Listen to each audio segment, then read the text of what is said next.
this margin of error is 4 IQ points in either direction. Let's say that this is too high of an error for you, too high of a margin of error. So let's say that you only want a margin of error of 1 IQ point in either direction. So how do you think you could, so first of all, what would we have to change in order to get this margin of error smaller?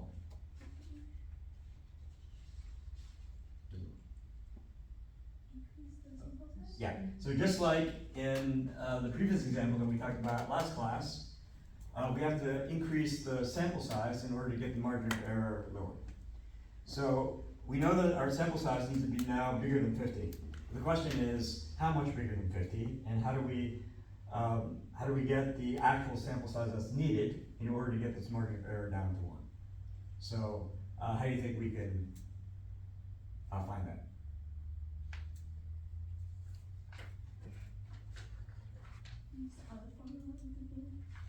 Yeah, so you know that you want the margin of error to 1, and you know that this expression after the plus or minus in the confidence interval equation ends up being the margin of error. So you're going to set this margin of error to be the one that you want, plug in what you know, which is the z-score with 95% confidence, and the population standard deviation, and solve for this sample size. So let's go ahead and do that together.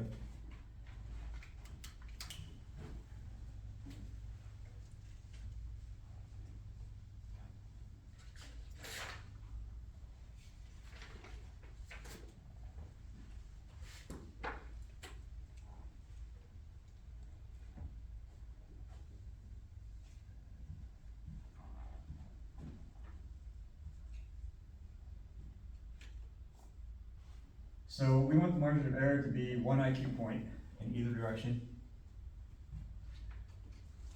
And we know that this margin of error is coming from the quantity after the plus or minus in the confidence interval equation. So that'll be this, this part here. So it'll be this z-score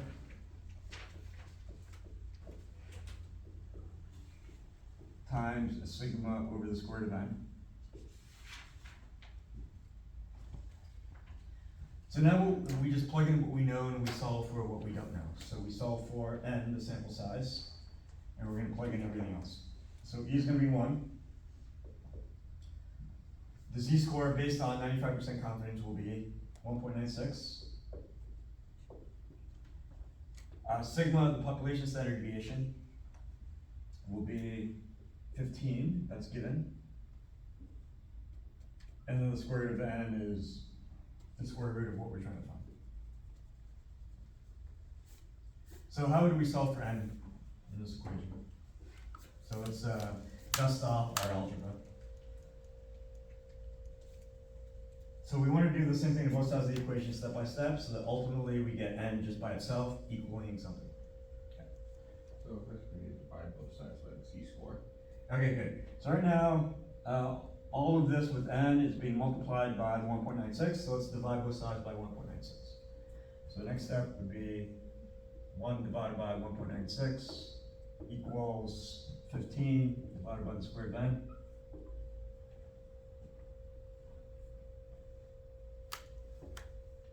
So right now n is being trapped in the denominator of this fraction, it's being subject to the square root. So what can you do to free n, to get n by itself? Yeah, so one way is, well, right now n is being trapped inside the square root. So either you could deal with freeing n from the denominator first, or you could free n from the square root first. So either one. So if you want to free n from the denominator, then we can multiply both sides by the square root of n.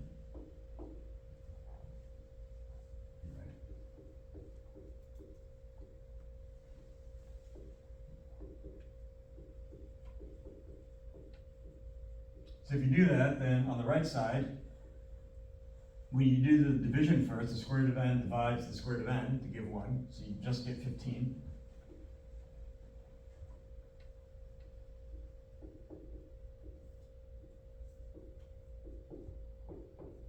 And now you get just the square root of n, and it's no longer on the bottom of the fraction. So what would you do now to get n by itself.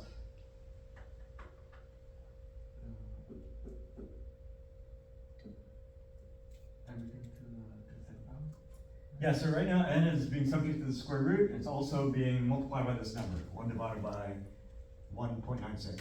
So either you can free n from the square root first, or you can free n from being multiplied by this number first. So either way, so let's multiply both sides by 1.96, so that basically we get the square root of n just by itself. So we're gonna multiply both sides by the square root of we're gonna multiply both sides by 1.96.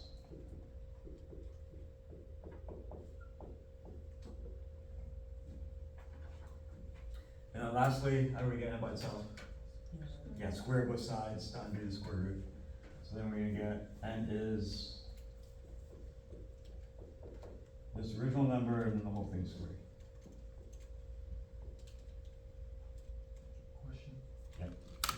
Why are we doing 1 instead of 0 and 0, 1? Okay, good question. So this 1, remember, represents the margin of error that we desire. So it's the number after the plus or minus. So it represents what the average IQ score for the whole country is. It's some number plus or minus some one IQ score. So the 1 represents an actual quantity, unlike before where it represented a proportion, in which case if we had plus or minus 1% then that 1% would be converted to 0.01.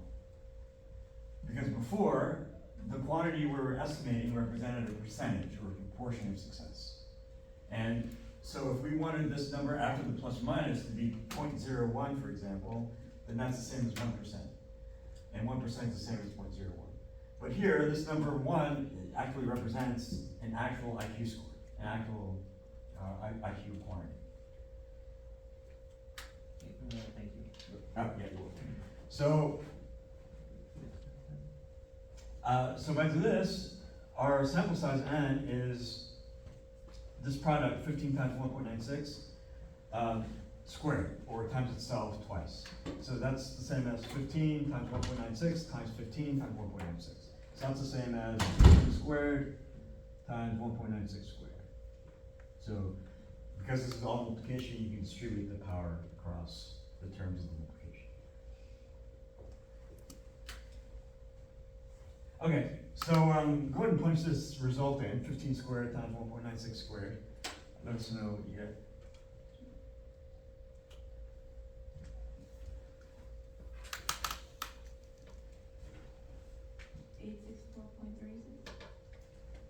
$864.36.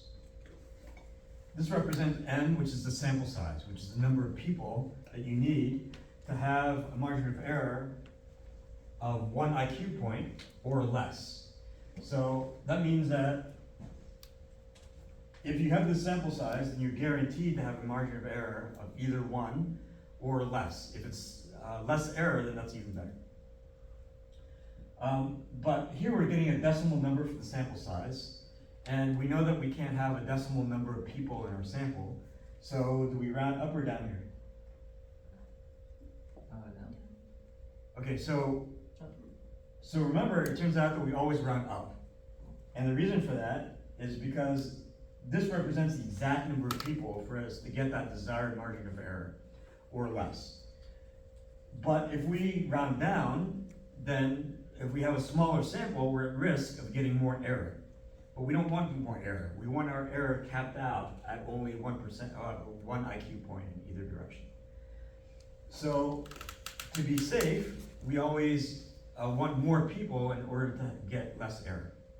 So we're going to round up to get 865.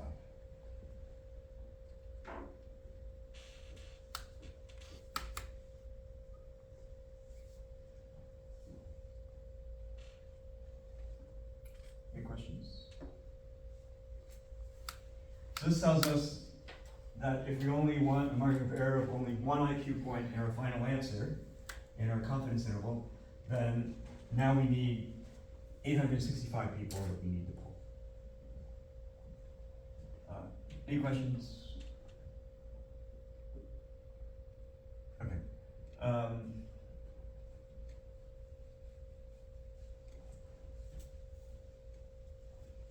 So that was this formula that we just talked about, which is this confidence interval equation where we're trying to estimate the true population mean. But keep in mind that this formula has this population standard deviation in it, which we said wasn't very realistic.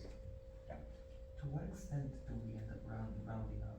Because if it was like 864.1, would we still round up? Yeah, if it's 0.1, if it's 0.02, we still round up. Because like in the homework, it let me round down and still give the correct answer. It depends on what that quantity represents. So here it represents a sample size. So because it represents a sample size, the larger the sample, the smaller the error. So if you want to guarantee a certain error, if you want your error capped out to only 1 at the highest, then you need the error on the side of making your sample big. So if this is the exact number you need and you can't have a decimal number of people, then you have to have more people just to make sure that your error is small. But if so it depends on what your number represents. Here your number represents a sample size. If your number represented a z-score, for example, or a left area, then maybe the rounding rules would be different. But here, because it represents a sample size, we round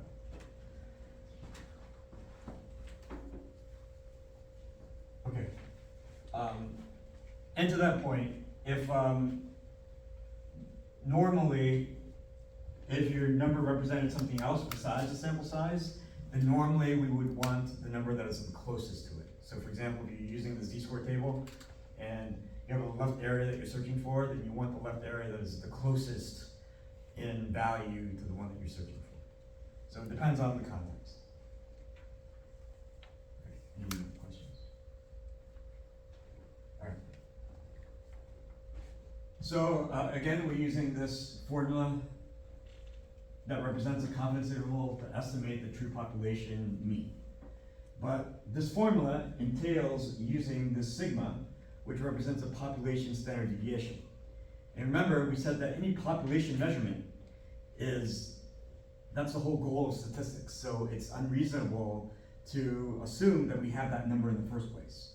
So in this case, right now we're assuming we have that number that we can conveniently plug into this equation. But this is just for instruction so that we see the next example that we're going to do where we present a more realistic situation where we do not have sigma, the population standard deviation. So if we don't have this,